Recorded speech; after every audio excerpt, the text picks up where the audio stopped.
Retired supreme court के जज सुदर्शन रेड्डी विपक्ष के गठबंधन के उपराष्ट्रपति के उम्मीदवार हैं। हम सभी जजेस की बहुत इज्जत करते हैं, चाहे वो सिटिंग जज हो या रिटायर्ड जज हो। लेकिन जब कोई जज चुनावी अखाड़े में आता है और कुछ बड़ी बड़ी बातें करते हैं तो सवाल तो उठेंगे। अब देखिए, उनका आज का स्टेटमेंट है, एक अखबार में छपा है, vote for me to save soul of the nation, opposition VP pick. और देश के कॉन्शियंस को बचाने के लिए बहुत बड़ी बड़ी बातें की गई हैं।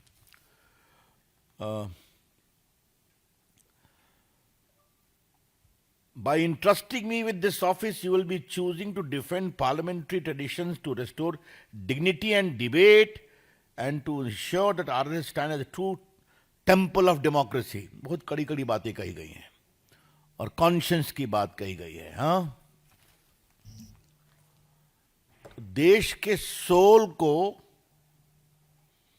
बचाने के लिए मुझे वोट दें, यह है उनका कमेंट जो अखबार में आया है और उन्होंने वीडियो रिलीज किया है। और ये देखिए, देश के सोल को बचाने के लिए वो किससे मिल रहे हैं? लालू प्रसाद से। लालू प्रसाद फॉर्डर स्कैम में कन्विक्टेड हैं। मेरा उस सारे मामले को उजागर करने में कुछ भूमिका रही है, आपको पता होगा। He is convicted. बेल पर हैं या मेडिकल ग्राउंड पर बेल है, मैं उसमें नहीं जाऊंगा, बट ही इज कन्विक्टेड। आप किस तरह के रिटायर्ड सुप्रीम कोर्ट के जज हैं? जो व्यक्ति कन्विक्टेड है, किसमें? स्कैम में, करप्शन में। जो व्यक्ति कन्विक्टेड है स्कैम और करप्शन में, आप जाके उनसे मिलते हैं और वो वोटर भी नहीं है, ध्यान रखिए आप। Lalu Prasad ji is not a member of the parliament, वो वोटर भी नहीं है। तो फिर क्या देश के आत्मा को प्रतिष्ठित करने की आप बात कर रहे हैं? This is hypocrisy. ये गंभीर दिखावा है। कृपया करके सोल ऑफ द नेशन की बात आप ना करें। और पार्टी के मंच से हम आपके इस हिपोक्रेसी को आज एक्सपोज करने के लिए आए हैं। लालू प्रसाद सिर्फ चारा घोटाले में कन्विक्टेड नहीं है। लालू प्रसाद रेलवे की संपत्ति को गलत तरीके से बेचने पर भी चार्जशीटेड है, पता है ना आपको? वो भी एक करप्शन का केस है। और जमीन दो, नौकरी लो रेलवे की, उसमें भी उन पर चार्जशीट है। तो जहां सीरीज ऑफ करप्शन केस में कन्विक्शन है और प्रोसीडिंग पेंडिंग है, उनसे जाके आप मिलते हैं। तो justice Sudarshan Reddy, please don't talk of conscience. अंतरात्मा की बात आप न करें और देश के आत्मा को तो बचाने की बात नहीं करें आप। It is hypocrisy in the extreme and we condemn it outright. This behavior of Justice Reddy, the opposition candidate, is worthy of condemnation. और हम इसको कंडेम करते हैं, इसकी भर्त्सना करते हैं। कृपया करके अपने को आप रिटायर्ड सुप्रीम कोर्ट के जज के रूप में जो प्रतिष्ठित करने की कोशिश कर रहे हैं, ये एक रिटायर्ड सुप्रीम कोर्ट के जज के पद की कितनी गरिमा को आप सम्मान दे रहे हैं। क्योंकि इस बात को समझना पड़ेगा कि लालू प्रसाद जी जिस करप्शन केस में कन्विक्टेड हैं, वो करप्शन केस की सुनवाई सुप्रीम कोर्ट तक गई थी। सीबीआई की इंक्वायरी हो, पटना हाई कोर्ट ने सीबीआई की इंक्वायरी ऑर्डर किया, सुप्रीम कोर्ट ने भी किया कि आप इसको लॉजिकल कंक्लूजन पर ले जाइए। वो जजमेंट है सुप्रीम कोर्ट के। और उसमें अगर किसी को सजा होती है तो आप उसके यहां वोट मांगने चले जाते हैं जो वोटर भी नहीं है. Justice Reddy, how do you explain your conduct please. तो ये बड़ी बड़ी देश की अंतरात्मा और देश की आत्मा को बचाने का विचार तो आप नहीं रखें तो बेटर होगा. इसी संबंध में दूसरी बात मुझे कहनी है, मैं फिर रिपीट करूंगा, हम सुप्रीम कोर्ट के जजेस, सिटिंग और रिटायर्ड सबकी सम्मान करते हैं, हाई कोर्ट के जज का सम्मान करते हैं.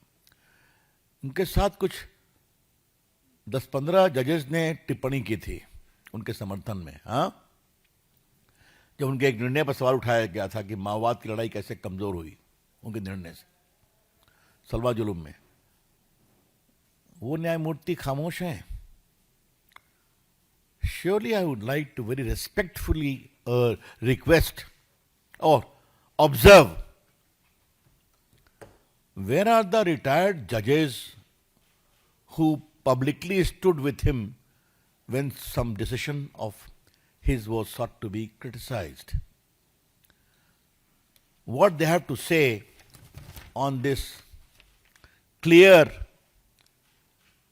below dignity of norms of propriety that he displayed.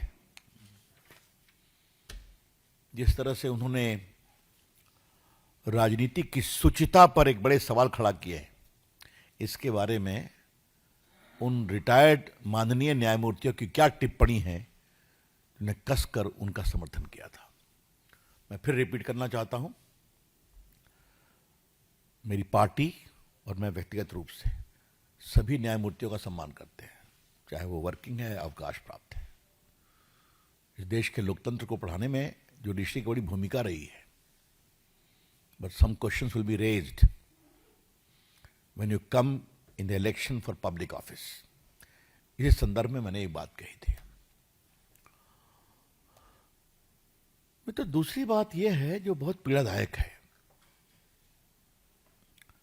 Congress party के सम्माननीय अध्यक्ष हैं खरगे साहब.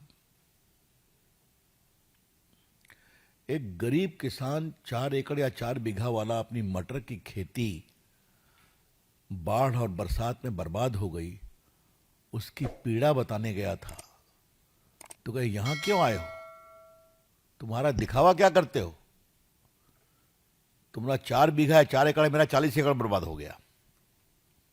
तो पहली बात हमें मालूम हुई कि सम्मानीय कांग्रेस के राष्ट्रीय अध्यक्ष 40 एकड़ जमीन रखते हैं कलबुर्गी में. यह देश को मालूम हुआ. लेकिन ये कौन सा अहंकार है? खरगे साहब, वो आपके पास अपनी पीड़ा बताने गया था क्योंकि आपकी सरकार है कर्नाटका में. Karnataka is being ruled by A Congress government. आप कांग्रेस के राष्ट्रीय अध्यक्ष हैं, तो किसान वहां जाएगा तो दिखावा करेगा, पब्लिसिटी करेगा. तो कृपया करके इस तरह की झूठी बातें क्यों कहते हैं आप? हम किसानों के साथ स्टैंड करेंगे और किसानों के हित में राहुल गांधी जो हैं वो, मैं तो अपने संजय जी से कहूंगा कि राहुल गांधी के सारे स्टेटमेंट को रिलीज कर दिया जाए. किसानों के बारे में कितनी बड़ी बड़ी बात और खोखली बात कहते हैं वो. खटाखट आजकल कहाँ है वो? उनका लोकेशन मालूम है तुमको? हैं? चलो. अच्छा होता राहुल गांधी कर्नाटका जाते, अच्छा होता राहुल गांधी पंजाब जाते. वहां डूबे हुए हैं किसान, परेशानी में है. अब राहुल गांधी जहां है, उनकी छुट्टी उनको मुबारक. मैं क्या बोलूं उसको? जब कोई कैजुअल पॉलिटिशियन होता है, ये तो होना ही था. हाँ, अब बहुत काम कर लिया, let me have a break. Mister Rahul Gandhi, let me gently remind you, in public life there is no break. If you are a leader, you have to be available for the people's cause. चलिए अपना वो break मनाए. लेकिन ये खटाखट politics सिर्फ कर्नाटका में ही नहीं है. जहां किसान रो रहा है कि मेरी फसल नष्ट हो गई, इसके लिए क्या करना है, राज्य सरकार कहती है हमारी किसानों की पार्टी है, किसानों की सरकार है. अब हिमाचल प्रदेश की कहानी आपको हम बताना चाहते हैं, वो और भी जोरदार है। वहां पर बीजेपी की सरकार ने जो सरकारी कर्मचारी थे कॉन्ट्रैक्ट पर अदरवाइज, उनकी तनख्वाह बढ़ाई थी। ये देखिए 13/9/2022 का नोटिफिकेशन है, हम लेकर के आए 13/9/2022। अब क्या हो रहा है कि कांग्रेस की जो वर्तमान सरकार है उसने एक आदेश निकाला है जिसके अंतर्गत उसको विड्रॉ कर लिया गया है। ये देखिए आपके सामने,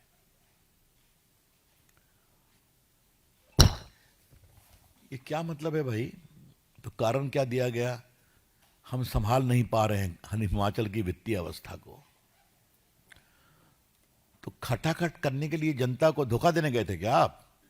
खटाखट ये कर देंगे, खटाखट सैलरी कर देंगे, खटाखट किसानों की चिंता कर देंगे। क्या कर्नाटका और क्या हिमाचल और क्या तेलंगाना, इसका कारण क्या है? कांग्रेस पार्टी गवर्नेंस के मामले में उनका रिकॉर्ड बहुत ही पुअर है। आई सेड वेरी क्लियरली, शासन चलाना आपके बस का है ही नहीं। जनता को धोखा दे दो, बड़े बड़े दावे कर दो, और फिर जब नहीं संभले तो अब रो रहे हैं। मैंने ये भी खबर सुनी है कि बहुत सारी सरकारी गाड़ियों को भी डिस्पोज ऑफ किया जा रहा है क्योंकि उनको मैनेज नहीं कर पाते। हिमाचल की अर्थव्यवस्था आपके सामने है। देखो मित्रों, आज हम नरेंद्र मोदी सरकार की तुलना, गवर्नेंस की तुलना कांग्रेस पार्टी से करना चाहते हैं। अगर मोदी जी को लगा कि जीएसटी को कम करना है तो कम करके दिखा दिया। और अभी मैं यहां आ रहा था तो मेरे सिक्योरिटी ने बताया कि एक गाड़ी ने अपने कीमत को 1,55,000 कम कर दिया है। जीएसटी कम हो गया, छोटी गाड़ी जो होती है। मतलब सुबह उठने से लेकर के रात तक आपको जितने चीजों की आवश्यकता है सब पर जीएसटी कम हो गई। आप ब्रश करते हैं, मंजन करते हैं, आप दवा खाते हैं, आप चाय पीते हैं, आप बिस्कुट खाते हैं, आप भोजन करते हैं, किसान को फर्टिलाइजर चाहिए, जो कुछ भी चाहिए लग्जरी आइटम पर बढ़ गया। ये होता है गवर्नेंस। और फिर भी गवर्नेंस कैसा कि 7% प्लस ग्रोथ रेट इस तनाव भरे चुनौती भरे विश्व में भी। और वहां देखिए रो रहे हैं, किसान को कहते हैं पब्लिसिटी मत करो, वहां कहते हैं पैसा नहीं देने का तो तनख्वाह कम कर दो। बीजेपी हिमाचल, तेलंगाना और कर्नाटका के उनके बैड गवर्नेंस को देश के सामने बता रही है। This is the true picture of Congress party. अब मैं संजय बाबू को कहूंगा अपनी टीम से आपको दिखाएंगे, बट मेरी कंस्टिट्यूंसी में लगा हुआ है पोस्टर, राहुल गांधी 28 लाख रुपया हर साल देंगे लोगों को। तो मैं भी थोड़ा अवाक रह गया। हमारे कंस्टिट्यूंसी के लोगों ने फोन किया, कहा सच में? कहा सच में। तो जहां सरकार आ गई वहां तनख्वाह घटा रहे हैं क्योंकि आपसे संभलता नहीं है, और वहां दावा कर रहे हैं 28 लाख। क्या है कांग्रेस पार्टी? कितना लोगों को धोखा देकर मूर्ख बना के वोट लेगी? तो फिर कहूंगा नॉन सीरियस पॉलिटिशियन रहेंगे तो ये तो होना ही था। आप वो दिखा दीजिएगा, वो पोस्ट है। पटना का। हाँ शाबाश, थैंक यू। ये देखिए 28 लाख रुपया, राहुल गांधी की तस्वीर। हमारे क्षेत्र में भी बहुत कुछ होगा पटना साहिब में, 2-3 महीना आपको हम बहुत समाचार देते रहेंगे। लेकिन ये आप देख लीजिए 28 लाख रुपया। पहले मुझे लगा 2,80,000 है, फिर मैंने काउंट किया, इकाई, दहाई, सैकड़ा, हजार, 10,000, लाख, 10 लाख। ये देखिए, और क्या है? घर घर अधिकार। और नीचे क्या लिखा? बस राहुल गांधी की मुस्कुराती हुई फोटो। तेजस्वी भी नहीं है। मतलब क्या मतलब है कृपा करके मिस्टर राहुल गांधी?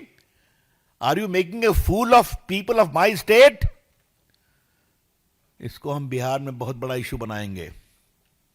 ये धोखे, ये फरेब की जो राजनीति कांग्रेस पार्टी करती है, जनता इसके अब कभी भी दबाव और प्रभाव में नहीं आएगी। ये आपसे हम कहना चाहते हैं। तो मित्रों, जज साहब की बात हो गई, उपराष्ट्रपति के सम्मानीय उम्मीदवार की, हिमाचल की बात हो गई, कर्नाटका की बात हो गई और बिहार की बात हो गई। और सबों के सार में यही है, कृपया करके धोखा, फरेब, वोट बैंक पॉलिटिक्स का करके आप जनता को बरगलाते हैं तो जनता उसका जवाब देती है और फिर देगी। धन्यवाद from my side. Vikas Chandra. Sir, मेरा सवाल है कि आपने क्या कहा कि धोखा और फरेब, आपने पटना साहिब का एग्जाम्पल दिया, लेकिन राहुल गांधी और कांग्रेस पार्टी लगातार आप लोगों पर धोखा दे रही है, जनता से फरेब करने का आरोप मढ़ते हैं। ये कौन सी नई बात है? वो तो उनका पॉलिटिकल डीएनए है। क्या क्या कहा गया था हमारे प्रधानमंत्री को, क्या क्या कहा गया था अटल बिहारी वाजपेयी को, क्या क्या कहा गया था लाल कृष्ण आडवाणी को। तो ये तो शुरू से ही बात की जाती है और हम बढ़ते जा रहे हैं और बढ़ते रहेंगे। एक बार सदन में राहुल गांधी जी का भाषण हुआ था, आपने देखा होगा। आरएसएस पर बहुत कसके बोले थे,